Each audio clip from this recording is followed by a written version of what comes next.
Потребни се подобар скрининг и поголема превенција на малигните заболувања, велат од Сдруженијето Хема-Унко. Додека дел од онколошките пациентки со рак на дојка се уште чекаат повик за терапија, бидејќи дел од лековите се уште не се пристигнати на онколошката клиника, од пациентските здруженија велат. За да не се повторуваат ваквите состојби, државата мора да направи сеопфатен план во борбата против ракот. Бројката на оние пациенти кои што овие го примаат е навистина зголемен, што е па од друга страна добро за пациентите и се надеваме дека со подобро пребројување во иднина нема да ја имаме ваквата дупка. За да не се повторуваат вакви сценарија во иднина, треба малку да се поработи на сеопфатен план за канцерот.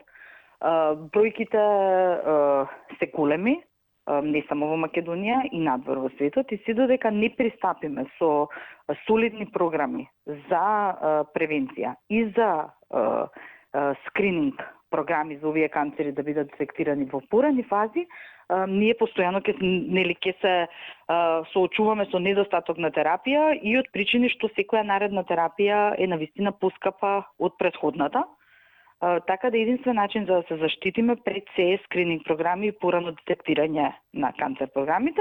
До редакцијата на телевизија 24 пациентки со рак на дојка алармираа дека терапијата ја нема веќе со недели и поради тоа се во страв дека болеста не може да се лекува во континуитет.